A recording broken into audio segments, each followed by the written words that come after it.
Mr.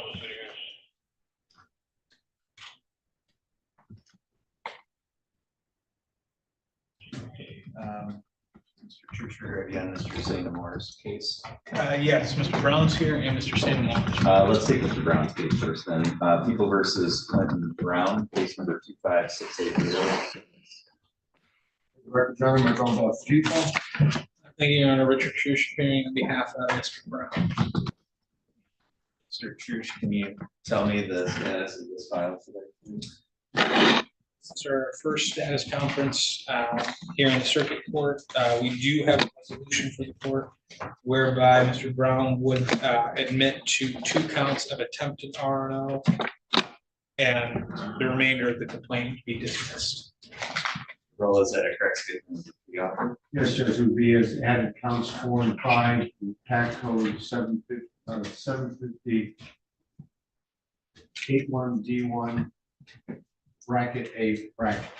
All right, thank you. Excuse me, Mr. Brown, have you had a chance to go through this plea agreement and discuss that with Mr. Church? Yes.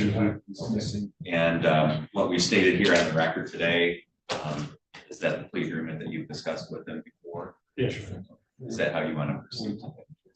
Yes. Can you raise your right hand, please? Do you solemnly swear or affirm the testimony you're about to give will be the truth, the whole truth, and nothing but the truth, so help you God? Yes. Thank you. You can lower your hand. Mr. Brown, are you currently on any kind of probation or parole? No. And you understand that for each count of attempted resisting and obstructing, the maximum penalty you could face would be up to 1 year in jail? Yes. With that in mind, what is your plea to each of those charges today? Guilty. So right now you have certain rights. I'm going to go through those with you. You have the right to have a trial. You have the right to be tried by a jury. You have the right to be presumed innocent until proven guilty. The right to have the prosecutor prove beyond a reasonable doubt that you are guilty. You have the right to have any witnesses against you appear at trial and to question those witnesses. You have the right to have the court order any witnesses on your behalf to appear at trial. You have the right to remain silent during a trial and to not have that silence used against you, and the right to testify yourself if you want it. You understand all those rights? Yes. You understand that you're giving up and waiving all of those rights by pleading? Yes. Has anybody threatened you with anything to get you? No. Has anyone, excuse me, promised you anything other than what we said here in court today? No. Is it your own free choice to enter this plea? Yes. Are you entering this plea because you are actually guilty? Yeah. The incident happened, it's like December 26th, the day after Christmas, 2024. Is that correct? Your Honor, may I assist with the factual basis? Also, there is one more thing I need to add. Okay. There is restitution of $48.50. That's part of the plea agreement. So I didn't want to go too much further without that. Is that And that's correct? correct. Mr. Brown, were you aware of that? Oh, yeah. Mr. Church, please proceed if you'd like to question your client. So the day after this past Christmas, were you here in Otsego County? Yes. And that is the December 26th, 2024. Correct? 25. No. This year. 2024, last year. Right. It was before Christmas. My bad. Christmas. Okay. When you were here, were you at the Pine Squirrel establishment? Did you interact with the police on that evening? Yes. When you interacted with them, did they tell you to stop? Yes. And when they told you to stop, did you walk away from them? Yeah. Yes. And was there at least 2 officers there who were telling you to stop? Yes. And you walked away from them knowing that they were giving you a command to stop and interact with them. Yeah. I think that would provide a basis. Did you know that they were police officers, Mr. Brown? Honestly, I didn't know what was going on at that time. Were they wearing uniforms? Yeah, probably. I mean, I was there, but I wasn't there. So. Were you intoxicated? Yeah. I mean, I'd like to know the blood all kind of thing, because I don't really know what happened. It was a blackout, so, and I don't think I drank that much. More than I figured, but it was, I don't know what happened. So. Do you have a memory of interacting with the? No, I just know that it happened because I came to in jail, so I obviously I did something. I know, but as far as interaction and being at the Pine Squirrel, there's nothing there. You don't remember No. Oh. To be honest, I'm surprised they even let me inside, because I don't even never leaving the house. Okay. Apparently was the blood alcohol test to 0.193.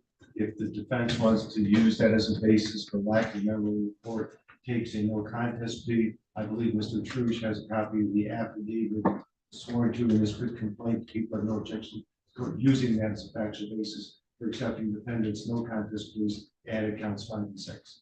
And Your Honor, I had that prepared just in case in my discussion with Mr. Brown. I thought that we were going to have enough to get to a guilty plea, but we were cognizant that there are memory issues. Okay, you can approach that. So Mr. Brown, what the lawyers are talking about is called a no contest plea. And that's where you're basically accepting responsibility, even though you can't remember exactly what happened. Does that make sense? Yes. Do you want a second to talk to Mr. Trush about what a no contest plea is? But it's basically a guilty plea without saying you're guilty. Yeah, I mean, that's exactly right. I get that part of it. It's just, Okay. I understand that I did something, I was a big inconvenience for some people on the 26th, so I understand it. I'm not, I just don't have any memory of it. Sure. I got nothing. So I'm just trying to take responsibility, and I know I'm guilty, so it's just. Okay, so functionally, this really doesn't change anything about the outcome of your case. It just means that rather than using your testimony because you can't remember, we use the police report or an affidavit as the factual basis. Right. So, okay, all right. Just read through.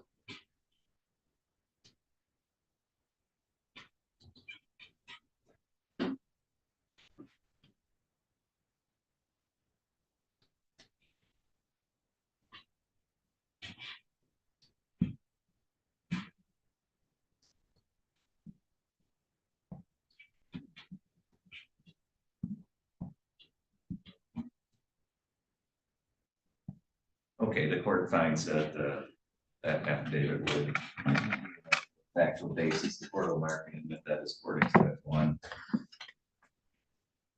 Mr. Rolla, are people aware of any threats, promises, or inducements other than what's been placed on the record? Your Honor, thank you. Mr. Church. I'm aware of none, Your Honor. Mr. Rolla, are the people satisfied that the court has complied with statute and court rule in taking in this no contest plea? Yes, Judge. Mr. Church. I am satisfied. Okay, Mr. Brown, the court is satisfied that your plea is knowing and voluntary. The court is satisfied based on the information contained within Court Exhibit 1, as well as your statements here under oath today. There is an adequate factual basis to support a finding that you are guilty of attempted resisting obstructing 2 counts. The court will accept a no contest plea. We'll set this matter for a sentencing hearing. You'll be notified of the date and time of that hearing. It's important that you stay in touch with Mr. Trush prior to that date. Before you leave today, you're going to meet with Ms. Davis to set up a pre-sentence report, okay? Thank you.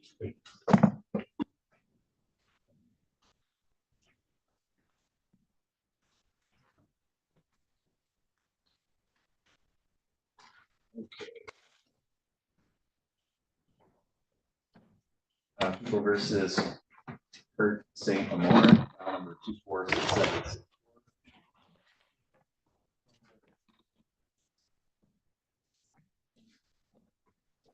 Your Honor, Mr. Trish, on behalf of Mr.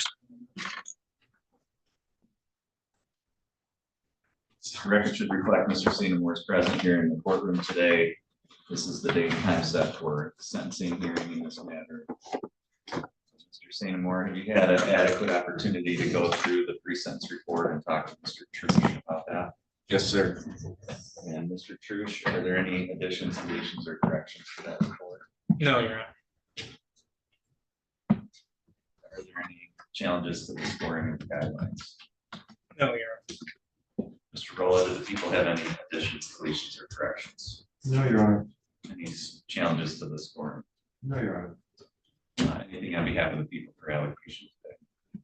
Yes, Judge, this is a situation we're dealing with methamphetamine. I don't need to comment in the report further on that regard, but this is the seventh felony that this defendant attempted to hide the meth by spilling it on the floor in the floor mat and trying to just mix it in with water.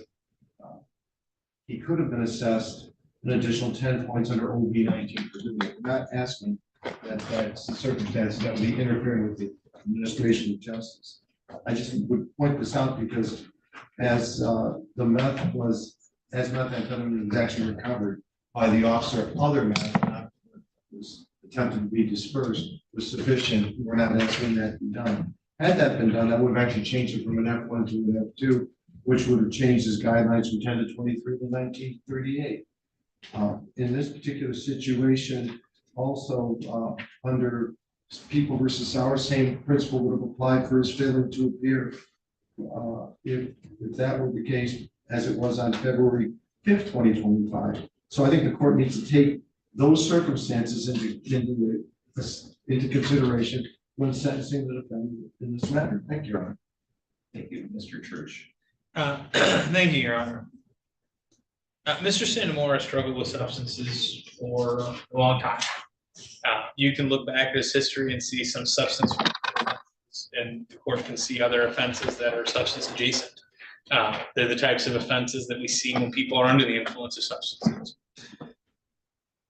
Mr. St. Amore in October completed a inpatient treatment for 36 days at the Sunrise Center. He successfully completed.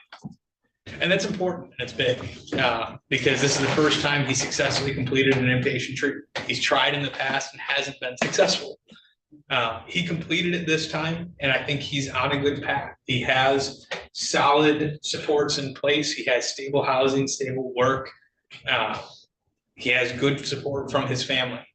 He has sort of the pillars to be successful in place right now. I think it's unfortunate in this case.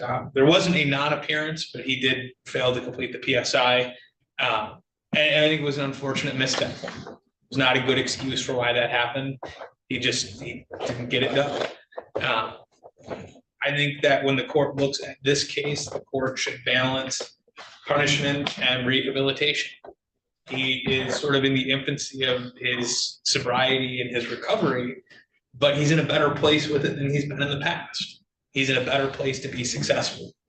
I would suggest to the court that if the court were to follow the recommendation and essentially impose a year in the county jail and effectively be done, I think that would be a disservice to Mr. St. Amore and to the community. I think a blended sentence here would make more sense, with some jail served up front and more held in abeyance to have the cudgel, so to speak, to keep him engaged in what he's doing. I think that makes the most sense in terms of both punishing the behavior that's happened here and giving him an opportunity at recovery. And frankly, because of his prior record, this is a situation where all of the scoring comes from his prior record. There's 0 offense variable points assessed. He's kind of at his last chance. He's not going to get opportunities anymore, and frankly, the court's hands are going to be tied. And he's going to have guidelines that say prison, and that's it. That's kind of the end of it. I would ask the court to consider giving him an opportunity to take advantage of the work that he's put into his sobriety at this point. Thank you. Mr. St. Amore, anything you wanted to say today? Yes, honestly, but even after I completed rehab, I ended up in jail the same day I got out of rehab. Bonded out. I kept going to AA meetings. I was still trying, even though that I still thought that there's a possibility that I could still go to prison. That's still on the table, no doubt. But even after all that, I continued to go to AA. I should have got a sign-in sheet, and had it all filled out and ready for you guys here, but I mean, and then I found a meeting that's actually close to my house. I can walk to it even if I don't have a ride.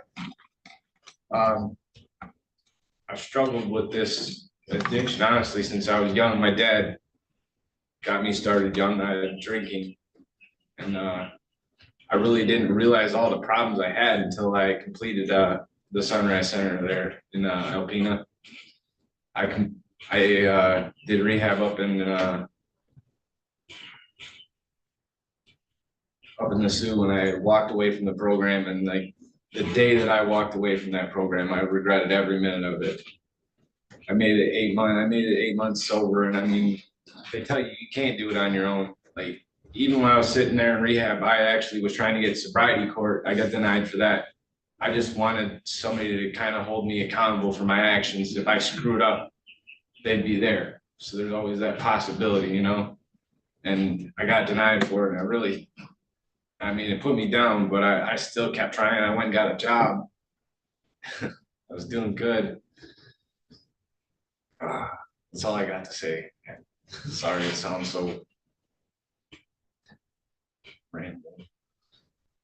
I mean, I get what you're saying. I'm following you. I did review the report, so I'm familiar with the circumstances in this case. I'm also familiar with your background and history based on the information in that report. And I take all of that into account along with what both the attorneys who had to say here today and yourself as well. I certainly see enough people come before me here in court who have long-term substance use disorder issues, who've made numerous attempts, to get sober, stay sober, and haven't been able to for various reasons.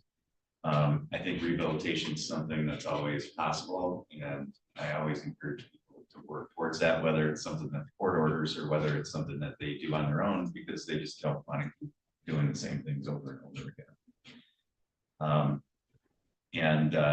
From what Mr. Trush and yourself have indicated, you're taking steps again towards rehabilitation, and I think that's a good thing. That's certainly a mitigating factor, or a factor that works in your favor here. I think, there are obviously other factors that don't.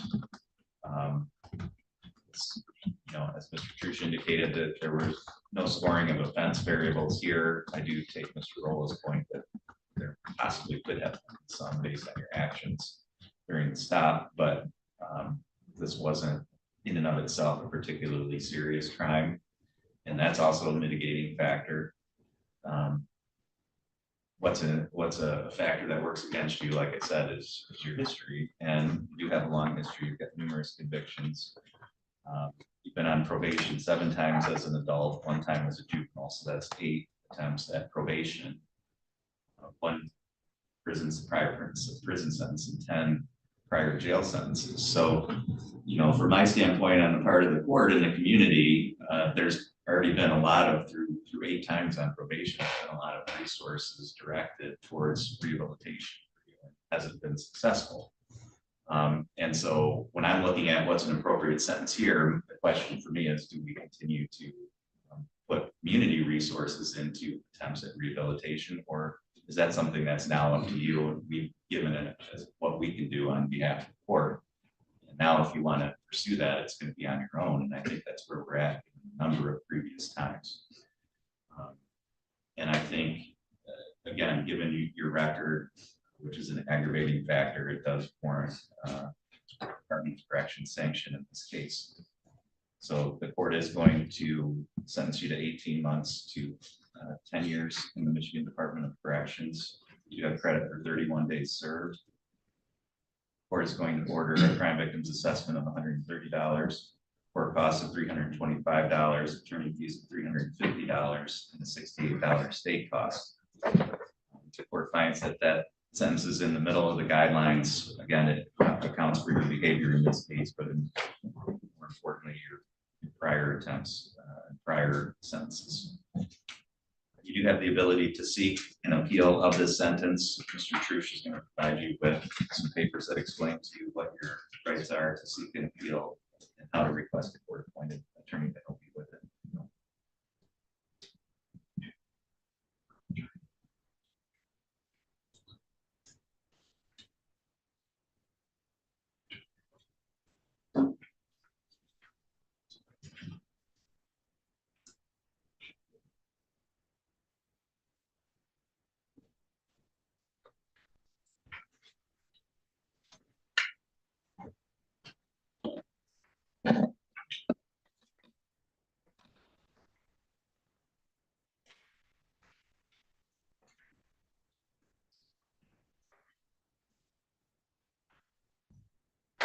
Church.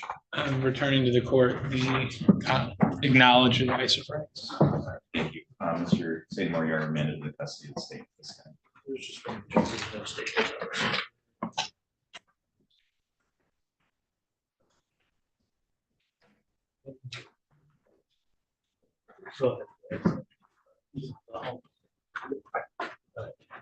Go ahead.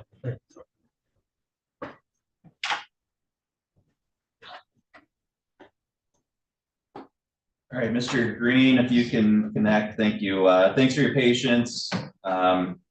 We are on the record now in People versus Eric Ball. This is file number 236597. Mr. Green, if I could have you put your appearance on, please. Jesse Green, Special Assistant Attorney General, here on behalf of the people, Your Honor. Thank you, Your Honor. Richard Trush on behalf of Eric Ball. All right, this is a date and time set for a sentencing hearing on a delay of sentence. That matter was set for 9 a.m. It's now 9:25 by my clock. I don't see Mr. Ball present here in the courtroom. Mr. Trush, have you had an opportunity to have any contact with him recently? I have. I've been in communication with Mr. Ball pretty consistently, I would say over the last week to 10 days. I've been in communication with him since about 7 a.m. this morning. It was our intention today to ask the court to consider adjourning the sentencing on this. I don't think the PSI gives an accurate picture of what occurred here based on some things that have occurred very recently. However, I mean, I guess that's kind of a moot point since Mr. Ball is not here. My last message to him was shortly after 9, so probably about 20 minutes ago, asking him if he was here because I didn't see him in the court. I had not got a response to that. Okay, based on Mr. Ball's failure to appear, and again, we're now 25 minutes past the time for the hearing date. And obviously, Mr. Ball was aware of this hearing today based on communications with counsel. It's the court's intention to issue a bench warrant for Mr. Ball's arrest, revoke his bond, and the court will order that once he is apprehended, that he be held without bond until the court can set this for another sentencing date. Mr. Green, do you have any objection to that course of action?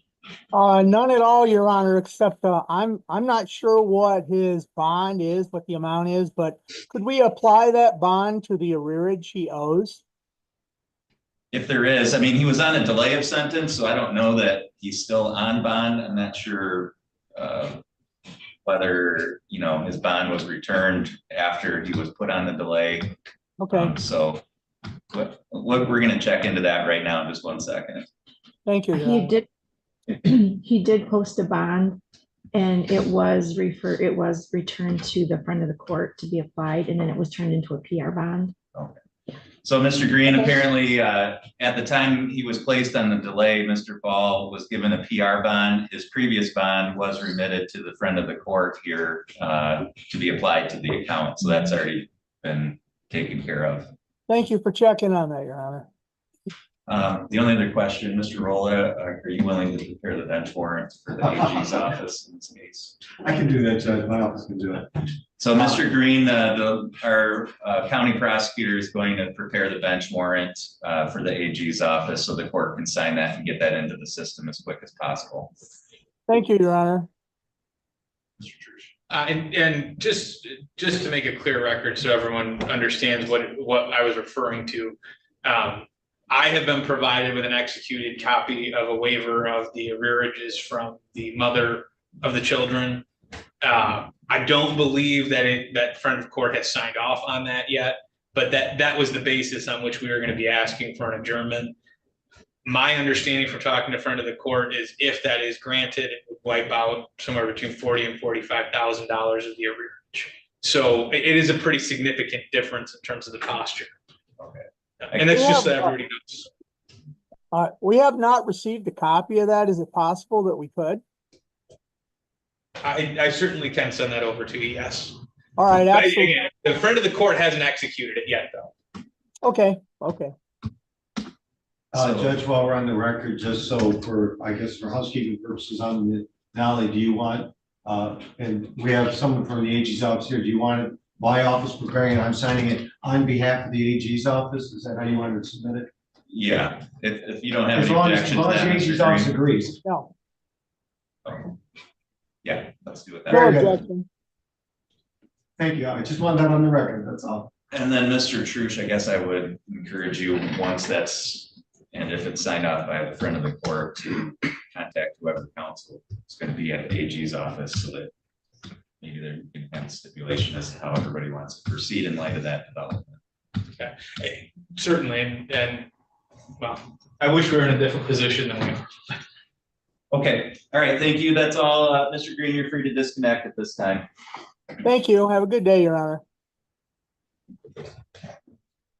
Right, next hearing is set. It's like Key's hearing was taken down, so our next hearing is at 10:45 with Mr. Jefferson. Until that time.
we're on the record in People versus Heather Jefferson, file number 236640. Again, counsel, put your appearances on. Thank you, Your Honor. For the record, my role in that people. And good morning, Honor. Sarah Coaster appearing on behalf of Ms. Heather Jefferson, who is in person to my right this morning. Morning, we're set here today for a probation violation hearing. Ms. Coaster, we're going to be proceeding with an evidentiary hearing this morning. We are not, Your Honor. I have been speaking with the prosecutor as well as with the probation department, and we do have a resolution to place on the record. Okay, can you tell me what the terms of that are? Your Honor, yes, she has the paperwork, so I would defer to her to place that on the record. Your Honor, the first violation was on 6/19/24 for operating license suspended revoked. This would be dismissed. The second warrant for probation violation counts 1, 2, and 3 of the technical violations, and count 2 of the non-technical violations would be dismissed, and she would be pleading guilty to count 1 for her arrest in Mount Pleasant when she was in possession of methamphetamine. And then we would dismiss the entirety of the warrant involving the guns that she was just recently arrested on and waiting arraignment on. Basically, Judge, she's still pleading to one non-technical violation, the others are being dismissed. Okay. Well, I got you. Yes. That is right. Okay. And I do have the judgment of sentence for that possession of methamphetamine as well.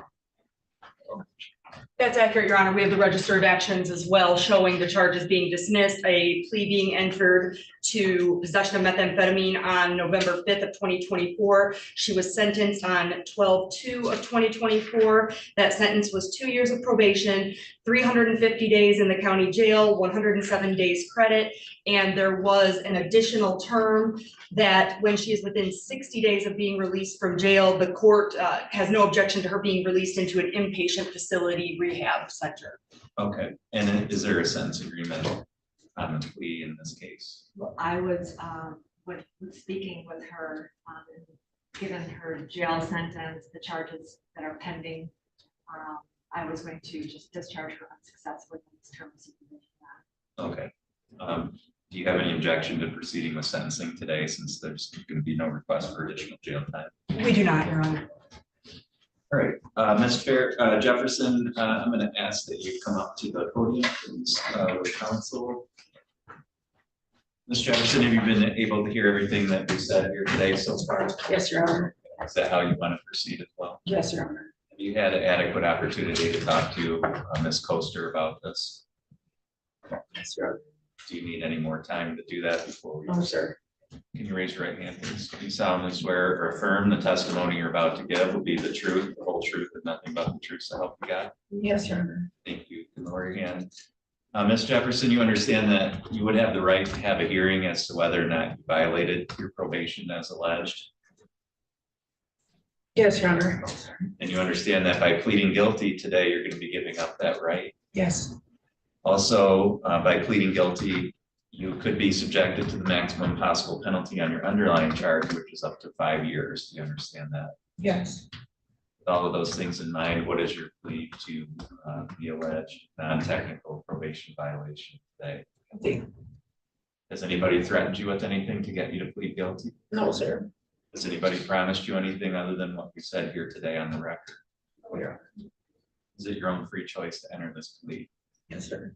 Are you pleading guilty because you did in fact violate your probation? Yes, Your Honor.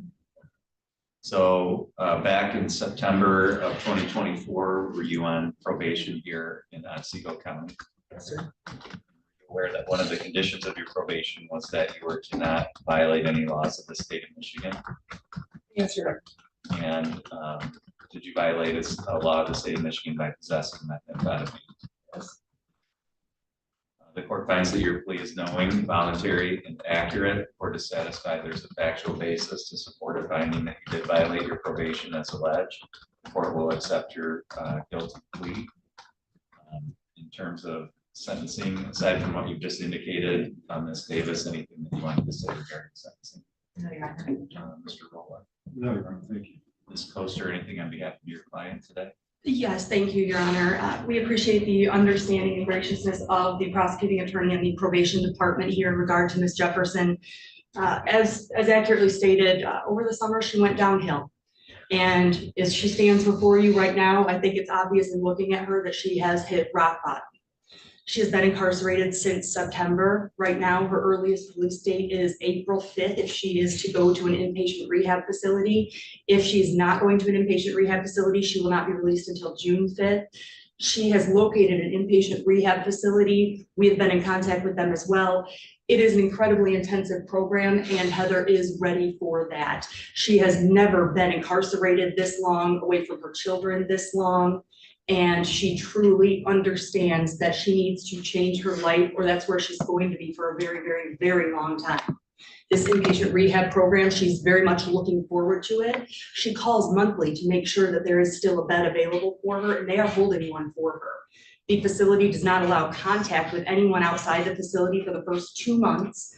In the first 4 months, they are not allowed to leave the premises. The program lasts 8 to 10 months of inpatient, and she is committing herself to that because she understands that when she gets out, she's going to need a support structure in place because she desires to remain sober for her family and for herself. She's done fantastic things in both the Otsego and the Isabella County Jail. She's joining every program she can. She started her own women's study, Bible study group that takes place every single night. She attends church whenever possible, and she's in substance abuse treatment at the Isabella County Jail currently. So I do believe that despite her mistakes over the summer, Ms. Jefferson has finally turned the corner, and I think she would express to you her sincere desire to remain sober and never, ever be in a courtroom again, absent obviously the pending issues. All right, thank you, Ms. Jefferson. Anything you wanted to say today? No, sir. All right, I did review the file, just to familiarize myself again with the circumstances of your case here in Otsego County. Of course, the events that have happened in the interim since you were placed on probation. Unfortunately, you did not do well on. So I hope that you follow through with the types of things that your attorneys that you're pursuing. In terms of a sanction for this case,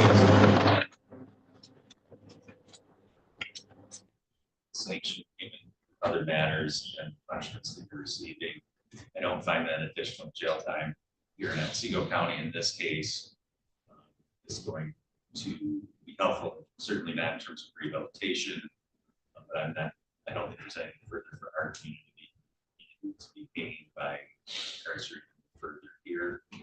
So again, I think punishment purposes should be fixed in these cases. So the court is going to follow the recommendation of your probation agent, which is to discharge you unsuccessfully from your probation here in Otsego County. The court will preserve any outstanding fines and costs.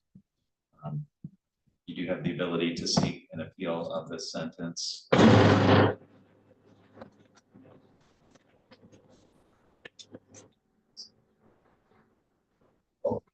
Ms. Kostrom has asked that you send a copy of your client account.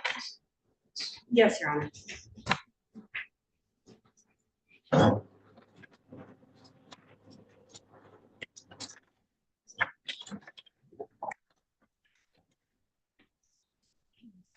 Just get them to show the top. Yeah.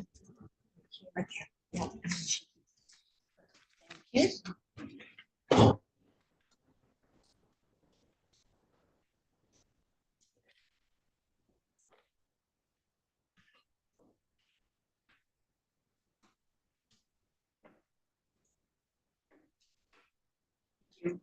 Your Honor, may I approach? You can just hand that right back to the clerk. Thank you. Thank you. Ms. Koster, anything further we need to address in this file?